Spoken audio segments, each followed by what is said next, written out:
guys. We are back to read chapter 2 of our new chapter book, The Menagerie. How are you guys liking it so far?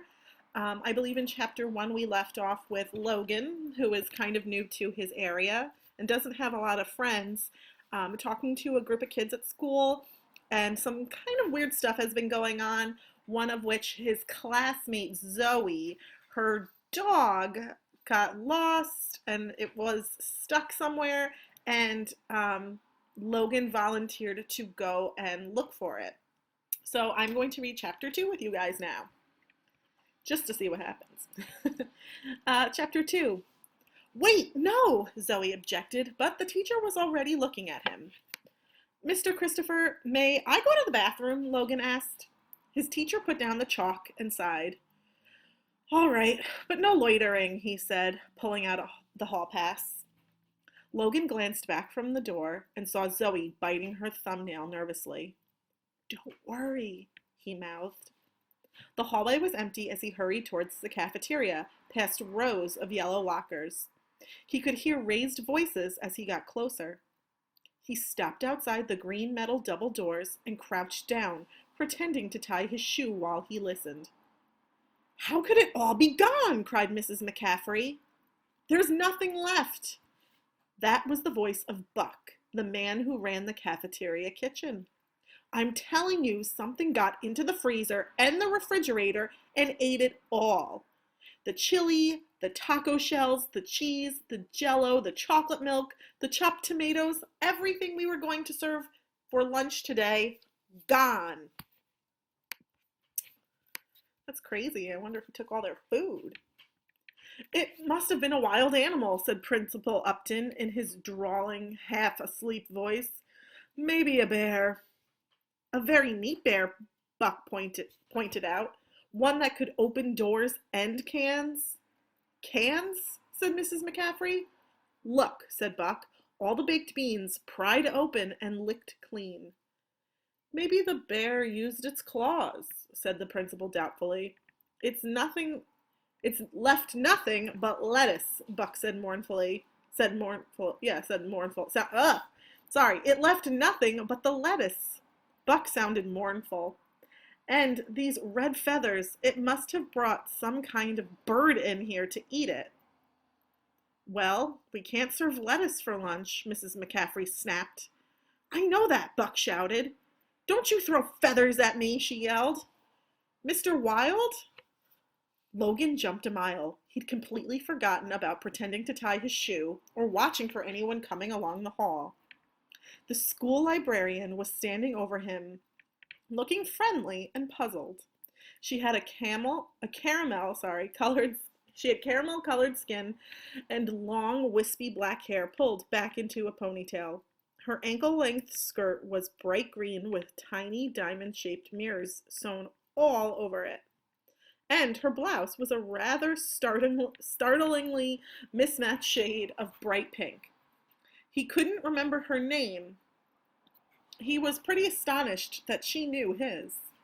Sorry, he said, scrambling to his feet.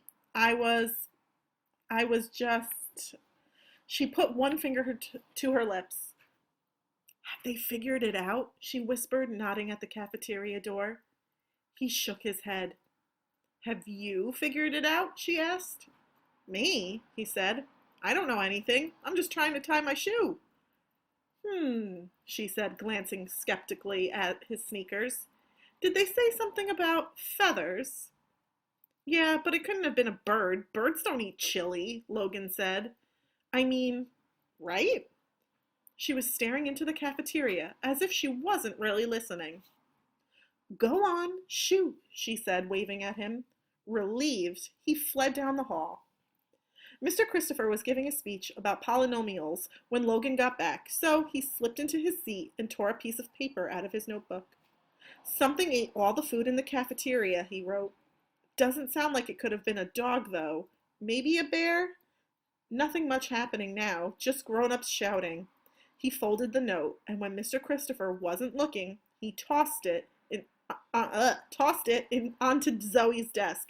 I'm so sorry for my terrible reading today. She read it groaned softly, and clunked her head down on her folded arms, which wasn't the reaction he'd been expecting. Logan concentrated on picking loose scraps of paper out of his notebook. His notebook spiral binding. It wasn't like he really needed to be friends with weird Zoe Kahn anyway. She was constantly falling asleep in class and making up wild stories about why her homework wasn't done. Even if the teacher couldn't tell she was lying, Logan could. Her clothes were always ripped or stained, and she acted like she didn't even care. She mumbled to herself and bit her nails, and looked worried all the time. She barely spoke to anyone but Blue, who was mysteriously friends with her, even though he could have hung out with anyone. Logan didn't need a friend that badly, did he? It was a relief to get home after a long day of boring classes and boring lunch, most of which he spent thinking about places in Xanadu where a dog might hide. He wheeled his bike into the garage and let himself into the house. "Purrs," he called. "Wow," she answered from under the couch. "Still acting crazy?" he asked, grabbing a Gatorade from the kitchen. "Boy, something really spooked you, didn't it?" "Wow!" There was another note from his dad on the kitchen counter. Busy work weekend ahead, it said. "Sorry, I'll be out so much. Pizza and the Bears game Sunday night. Lots of leftovers in the fridge when you get hungry. Call if you need me." Logan knew his dad's new job with the wildlife department kept him busy, and he liked that his dad trusted him to be on his own. But he was pretty sure some of those extra work hours were spent searching for Mom. After all, the last postcard from her, all lame excuses and goodbyes, had been mailed from Cheyenne, Wyoming. It wasn't a coincidence that Dad had suddenly moved them here a month after it arrived. They never talked about it, but obviously Dad was hoping to find her and change her mind. That wasn't going to happen, though. His mom had always liked traveling more than being at home. She barely slowed down to eat dinner, even when she was home. She wasn't the kind of mom who was into family game nights and bike rides, even if she loved Logan and his dad. Logan had always felt like she had a duffel bag packed and ready to go, so he shouldn't have been surprised or hurt when she finally didn't come back. He was, though. Who broke up with their family by postcard? Still, lots of his friends in Chicago had only one parent. For most of them, it was the dad who left and the mom who'd stayed, or the dad who'd never been there in the first place, or the dad who was there but acted more like an extra couch cushion than a person.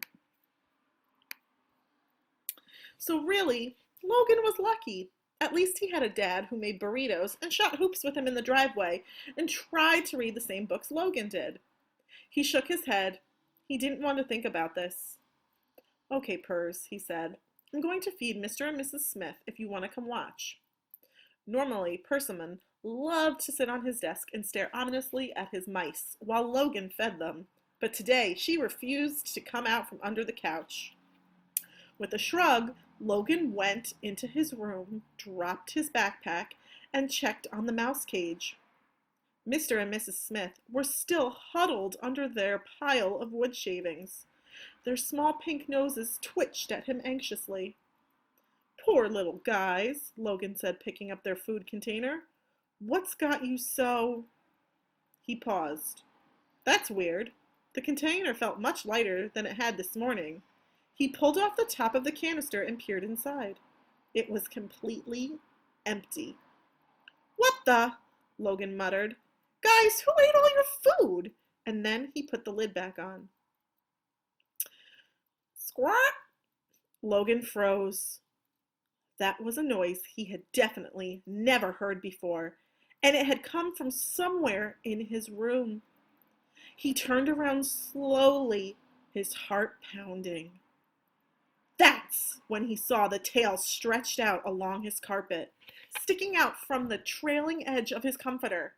A long, golden, furry lion's tail! There was a monster under his bed! And that is the end of chapter 2. I cannot wait to see what happens to Logan and what creature is under his bed when we read chapter 3. I will post chapter 3 tomorrow, but I hope you guys enjoyed chapter 2.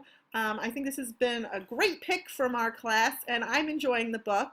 Again, if you want to make any comments about how you're liking our book, you can always do it in our Google Classroom. I hope you guys have a wonderful day, and I will see you later. Bye!